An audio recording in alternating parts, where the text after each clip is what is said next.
माननीय राजनाथ जी को पूरी दुनिया चाहती है कि भारत के ये प्रधानमंत्री बने और पूरे दुनिया में स्थिरता का संतुलन पैदा करें। ऐसा कोई दूसरा नेता नहीं दिख रहा है जो राजनाथ जी की जरूरत, राजनाथ जी की कमी को पूरा कर सके। दो ही लोग भाजपा को चला रहे हैं। ये जिसको चाहते हैं उसको साइड लाइन करते हैं, जिसको चाहते हैं उसको लाते हैं। अब राजनाथ सिंह भी कहीं से किरकिरी लग रहे होंगे तो उनको राष्ट्रपति बना के उनके राजनीतिक करियर को खत्म कर दिया जाए। लगता है कि अब राजनाथ जी के बाद जो बारी आएगी वो योगी जी की आएगी, उत्तर प्रदेश के मुख्यमंत्री की आएगी। Powered by smart electronics and furniture showroom Chandauli. नमस्कार, मैं हूं आनंद सिंह। आज हम लोग खबरों के खिलाड़ी में एक ऐसी बात पर परिचर्चा करेंगे जो हमारे जनपद के, चंदौली जनपद के निवासी राजनाथ सिंह देश के रक्षा मंत्री हैं इस समय। अभी हाल फिलहाल में ही कई मुद्दों पर कई जगह से कई तरह की बातें उनको लेकर आ रही हैं। उसमें ये भी आ रहा है कि उन्हें अब रक्षा मंत्री पद से हटाकर राष्ट्रपति बनाया जाएगा और विभिन्न तरह के परिवर्तन करने की बातें चल रही हैं। हमारे साथ आज चिकित्सा के क्षेत्र से डॉक्टर शैलेश श्रीवास्तव जी हैं, व्यवसाय के क्षेत्र से राजीव अग्रहरी जी हैं, एक प्रखर समाज सेवी के रूप में शशिकांत मिश्रा जी हैं, एक प्रमुख व्यवसायी राजू पांडे जी हैं। सर्वप्रथम मैं डॉक्टर साहब आपसे ये जानना चाहूँगा कि ऐसी परिस्थिति इस समय चल रही है राजनीति में कि राजनाथ सिंह जी को वो लोग राष्ट्रपति बनाने जा रहे हैं, क्या लगता है कि ये किस तरह की राजनीति? देखिए, सबसे पहले तो मैं ये कहना चाहता हूँ कि पहली उनकी राजनीतिक यात्रा के बारे में जानें, उसके बाद उनके बारे में जो सरकारें विचार कर रही हैं वो करें। तो पहली चीज़ बताना चाहता हूँ कि चंदौली हमारा एक एस्पिरेशन डिस्ट्रिक्ट है, एक पिछड़ा इलाका है, पिछड़ा जनपद है। यहाँ जन्म लेने के बाद, भभौरा जैसे छोटे गांव में जन्म लेने के बाद, शिक्षा दीक्षा करने के बाद, एक प्रोफेसर की नौकरी करने के बाद, मिर्ज़ापुर जैसे जनपद में जाने के बाद और राष्ट्रीय फलक में इतने बड़े पोस्ट तक चले जाना, भारतीय राजनीतिक इतिहास में इससे बड़ी उपलब्धि नहीं हो सकती, जहाँ तक मुझे लगता है। और माननीय राजनाथ सिंह जी का जो कद है, जो उनकी सोच है, जो उनका व्यक्तित्व रहा है, उस व्यक्तित्व के हिसाब से आज राष्ट्रीय फलक में उनसे बड़ा कोई नेता नहीं है, जैसा मैं मानता हूं। और पूरे पूर्वांचल के साथ साथ पूरे देश की राजनीति में उनसे बड़ा कोई राजनीतिक नहीं है। और भारतीय जनता पार्टी का हमें लगता है कि जो संकट मोचन वाली स्थिति रही है, जब भी उनके ऊपर कोई दबाव पड़ा है या उनको किसी पार्टी की आवश्यकता पड़ी है, तो राजनाथ सिंह जी जैसा किसी व्यक्ति ने जो उनका सहयोग किया है पार्टी का, भारतीय जनता पार्टी का, राजनाथ सिंह जी के अलावा किसी ने नहीं किया है। दूसरी चीज़, जैसे अभी चर्चा चल रही है कि उनको जो है राष्ट्रपति बनाने की बात चल रही है, या ये हो रहा है कि उनको रक्षा मंत्री के पद से हटा करके राष्ट्रपति बनाया जाएगा। अभी चर्चा का विषय अभी क्या है, क्या सच्चाई है, क्या गलत है, क्या सही है, ये तो भविष्य के गर्त में है। लेकिन जो सुनने के बाद थोड़ी तकलीफ हुई, तकलीफ इस बात की हुई कि अब कौन ऐसा व्यक्ति होगा जो हमारे जैसे लोगों को, इस जनपद के लोगों को, जो पिछड़ा जनपद है, हमें राष्ट्रीय फलक में राष्ट्रीय नेतृत्व तक लेकर जाएगा और हमें वहाँ जा करके प्रेजेंट करेगा, रिप्रेजेंट करेगा। पहली चीज, उनके जाने के बाद जो सूनापन होगा, उस सूनापन को कौन भरेगा? हमें लगता है कि चंदौली जनपद में माननीय कमलापति त्रिपाठी जी के बाद अगर कोई दूसरा ऐसा कोई नेता रहा है जिनको हम राष्ट्रीय फलक पे मान सकते हैं तो माननीय राजनाथ सिंह जी ही रहे हैं। बहुत बड़े हैं, बहुत सीनियर हैं। लेकिन हमें लगता है कि उनके जाने के साथ साथ हमारा कोई रिप्रेजेंटेटिव भी जनपद में हो, उसके बारे में भी पार्टी को विचार करना चाहिए और उनको हमारे नेतृत्व के बारे में भी सोचना चाहिए कि हम कहाँ जाएं और हम किसके पास जाकर के अपनी बात करेंगे। राजीव जी, आप व्यवसायी हैं और व्यवसाय के सिलसिले में आपको विभिन्न प्रदेशों में भी जाना पड़ता है। शायद कभी ऐसा भी अवसर आया हो आपके उसमें कि राजनाथ सिंह जी का नाम लेकर आप किसी अन्य प्रदेश पे अपने आप को गौरवान्वित महसूस हुए हों। कोई अगर ऐसा अनुभव हो तो बताएं। हम अपने प्रदेश से कहीं भी प्रदेश में किसी दूसरे प्रदेश में जाते हैं और जब परिचय बताते हैं कि नहीं, रक्षा मंत्री जी हमारे ज़िले के हैं, हमारे ज़िले के बगल मतलब कि गांव के हैं, ज़िले में ही वो गांव पड़ता है, चकिया तहसील में वो गांव है। ये हम लोग के लिए, हम लोग के ज़िले के लिए बड़ा गौरव की बात है। तो हम लोग के ज़िले के हैं, उनको राष्ट्रपति बनाकर एक तरह से उनको हत्या कर दे रहे हैं, राजनीतिक हत्या हो जाएगी उनकी। अगर वो राष्ट्रपति बन जाते हैं तो। शशिकांत जी, आप एक प्रखर समाज सेवी हैं, विभिन्न क्षेत्रों में आपने काम किया है और राजनीति के क्षेत्र में जिस तरह से अभी राजीव जी ने कहा कि वो राजनीतिक हत्या के समान होगा, क्या महसूस करते हैं आप? जी, महसूस हम ये कर रहे हैं कि राजनीतिक परिवेश में योग्यता, विद्वता, अनुभव का बड़ा कीमत होना चाहिए। अगर योग्य व्यक्ति को योग्य स्थान न मिले तो वहाँ उत्थान के बजाय पतन होता है। मैं जानता हूँ, जहाँ तक राजनाथ जी अपने यूपी के शिक्षा मंत्री रहे, उत्तर प्रदेश जैसे बड़े राज्य के मुख्यमंत्री रहे, देश की राजनीति में गृह मंत्री रहे, आज रक्षा मंत्री हैं। जो वर्तमान परिवेश विश्व स्तर से उथल पुथल मचा है पूरे विश्व में, उस समय भारत की तरफ लोग निगाहें लगा करके देख रहे हैं, आशा भरी, कि भारत अगर सक्रिय होगा, भारत अगर चाहेगा तो विश्व के उथल पुथल को रोक सकता है। ऐसे परिवेश में माननीय राजनाथ जी जैसे योग्य और विद्वान व्यक्ति को देश का अगला प्रधानमंत्री होना चाहिए। ये भारत के हित में नहीं, ये पूरी दुनिया के हित में है, ये मेरा मानना है। राजू जी, आप एक व्यवसायी हैं और अच्छी खासी पहचान है आपकी।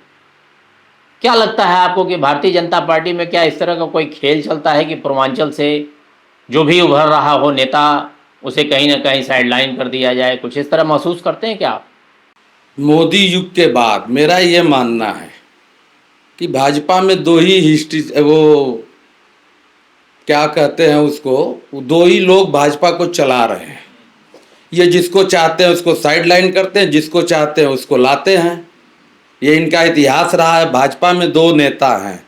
अब राजनाथ सिंह भी कहीं से किरकिरी लग रहे होंगे तो उनको राष्ट्रपति बना के उनके राजनीतिक करियर को ख़त्म कर दिया जाए। वैसे मैं उस पार्टी का नहीं हूँ, लेकिन मैं राजनाथ सिंह का बहुत सम्मान करता हूँ। बहुत अच्छे नेता हैं। जिस दिन उनको राष्ट्रपति बना दिया जाएगा उस दिन उनकी राजनीतिक कैरियर समाप्त हो जाएगी। क्या मोदी जी को ये डर है कि जो हमको अमित शाह को प्रधानमंत्री बनाना है हमारे बाद, कहीं प्रधानमंत्री की रेस में राजनाथ सिंह ना आ जाए? इसलिए ये राजनाथ सिंह को राष्ट्रपति बना के अपने कांटे को हटाना चाह रहे हैं। यही इनकी मंशा है। इनको लगता है कि ये कहीं ना कहीं से हमारे, इनको ये लग रहा है कि ये अब राजनाथ सिंह तो बचे। अरे मोदी जी तो खा गए, आडवाणी जी को खा गए, मोदी जी कलराज मिश्रा को यूपी में पूर्वांचल से खा गए। पूर्वांचल के एक ही भाजपा में नेता बचे हैं। अब इनको भी खत्म करके केवल एक छत्र राज ये करना चाहते हैं। ये जर्मनी के हिटलर की तरह देश पे तो राज कर ही रहे हैं और भाजपा में भी हिटलर शाही चल रही है। ये मेरा अपना मानना। शशि जी, आपको क्या लगता है कि जैसे अभी राजू जी ने नाम लिया कि लगातार इस तरह से हो रहा है, कलराज मिश्रा जी चले गए और उनको साइडलाइन कर दिया गया, और क्या लगता है कि और भी कोई इस तरह से नेता साइडलाइन किए गए क्या? कलराज जी किए गए हैं, आपके शुक्ला जी, सुप्रताप शुक्ला जी किए गए, जो गोरखपुर के थे। विनय कटियार जी कर दिए गए। ऐसे बहुत से पूर्वांचल के नेता हैं जिनको साइडलाइन कर दिया गया। अभी लक्ष्मीकांत वाजपेयी जी को ही ले लीजिए। संवैधानिक बड़ा पद मिलने के बजाय, राज्य के, राष्ट्र के, संगठन के बजाय उनको मिलना चाहिए सरकार सत्ता में। ऐसे विद्वान व्यक्ति को कोई बड़ा पद मिलना चाहिए था, मंत्रिमंडल में मिलना चाहिए था, लेकिन एक संटिंग में कर दिया गया है उनको।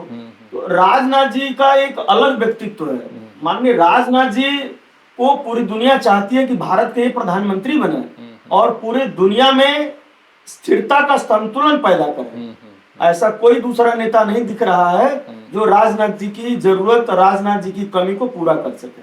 इसलिए मैं आपके चैनल के माध्यम से मैं अपनी बात को मोदी जी तक पहुंचवाना चाहता हूं, संघ के शीर्ष नेतृत्व तक पहुंचवाना चाहता हूं कि माननीय राजनाथ जी के साथ ऐसा करके वो राजनाथ जी के साथ अन्याय नहीं करेंगे, ये भारत के लोगों के साथ अन्याय करेंगे, दूसरा दुनिया के लोगों के साथ अन्याय होगा। डॉक्टर साहब, जैसा कि अभी राजू जी ने भी कहा और शशि जी ने भी कहा कि कई नेता पूर्वांचल के थे जिन्हें साइडलाइन कर दिया गया भाजपा की तरफ से, उसमें कुछ नाम भी बताए। तो दो एक नाम और हैं, जैसे कि मनोज सिन्हा जी हुए, वो भी राज्यपाल बना दिए गए, और लक्ष्मण आचार्य जी रहे, वो भी बना दिए। क्या लगता है कि इस तरह की ही नीति चल रही है क्या, कि जो उभर रहा हो नेता उसे साइडलाइन कर दिया जाए? हाँ, जहाँ तक हमें लगता है कि नीति तो यही चल रही है। कि हर वो उभरता हुआ नेता या बड़ा नेता जो हमें चैलेंज कर सकता है उसको साइडलाइन कर दो, चाहे एज के फैक्टर के हिसाब से, चाहे अपनी ज़रूरतों के हिसाब से, चाहे भविष्य में दिखने वाले कांटा के हिसाब से, कि हमें चुभे ना।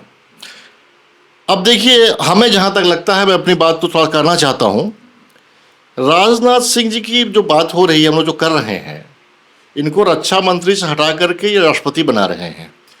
कल के डेट में जैसे ही इनको ये राष्ट्रपति बनाएंगे या जो कुछ भी करेंगे या साइडलाइन करेंगे, उस दिन अगर पहला नंबर किसी का आएगा, जैसा मुझे लगता है, तो हमारे उत्तर प्रदेश के मुख्यमंत्री का आएगा।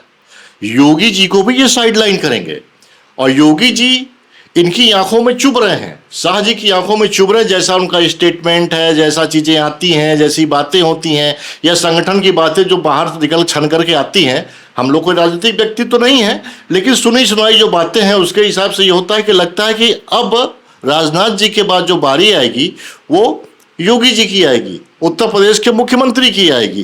क्यों आएगी? 2017 में जब हम सत्ता में आए थे तो भारतीय जनता पार्टी पूरे इंडिया में बहुत कम जगह थी। 2017 में इनको चीफ मिनिस्टर बनाए। चीफ मिनिस्टर बनाने के बाद जब ये लगातार सत्ता में अलग अलग राज्यों में आना शुरू हुए तो इनको लगा कि नहीं, सत्ता में रहने वाला व्यक्ति जो किसी स्टेट में है, जो चीफ मिनिस्टर है, वो भी व्यक्ति हमारी ही बातों को फॉलो करे। योगी जी थोड़ा स्वभावतः योगी आदमी, जिद्दी आदमी, वो सारी बातों को न सुन करके अपनी बातों को भी करना शुरू किए, तो इनको ये लगा कि ये इनकी आंखों में चुभ रहे हैं और इनको भी हटाना है। तो राजनाथ सिंह क्या है? राजनाथ सिंह मोहरा है। मेन जो उद्देश्य है राजनाथ सिंह के साथ साथ पूर्वांचल की राजनीति को क्रश करने के लिए, क्योंकि पूर्वांचल में गोरखपुर जैसे जगह से आकर के उत्तर प्रदेश जैसे राज्य का, बड़े राज्य का मुख्यमंत्री बनना माननीय योगी जी वो लोगों की निगाहों में चुभ रहे हैं। तो अब की बारी राजनाथ सिंह के बाद इन्हीं की नंबर है, इनको ही हटा करके ये सोचा जाएगा। राजू जी, आपको क्या लगता है, राजनाथ सिंह जी ने इस जिले के लिए एक बहुत बड़ा ग्रुप सेंटर दिया सीआरपीएफ का, चकिया तक की, नौगढ़ तक की रोड भी उनके ही शासनकाल में बनी थी। यहाँ मैन टेक्निकल इंटर कॉलेज में भी काम कराया था उन्होंने, और भी तमाम काम ऐसे हुए थे। और एक यहाँ के युवाओं में एक उत्साह था इस बात को लेकर कि हो सकता है कि आज नहीं तो कल यहाँ पर सेना की भर्ती भी हो। तो आपको नहीं लगता कि इस तरह से अगर जब इनको पद से हटाया जाएगा, कहीं और भेजा जाएगा, तो वो जो यहाँ की युवाओं की आशा है वो कहीं ना कहीं से प्रभावित होगी? आपको लगता है ऐसा कि प्रभावित होगी? बिल्कुल होगा, बिल्कुल। ये जिले के लिए बड़ा होगा, चिंता वाली बात है। आगे भविष्य में और भी कुछ बहुत कुछ करते हो, अगर रहते, और राष्ट्रपति बनने के बाद क्या करेंगे जिले के लिए। बहुत बहुत धन्यवाद आप सभी आगंतुकों का। आप लोग आए और इस मुद्दे पर बेबाक बातचीत, अपने अपने विचार आप लोगों ने रखा। आप सबकी ये भावना है कि राजनाथ सिंह जी भारतीय राजनीति के सक्रिय राजनीति में रहें, उन्हें राष्ट्रपति या किसी अन्य पद पर न बैठाया जाए, यह आप सबकी भावना है। आप सबका बहुत बहुत धन्यवाद।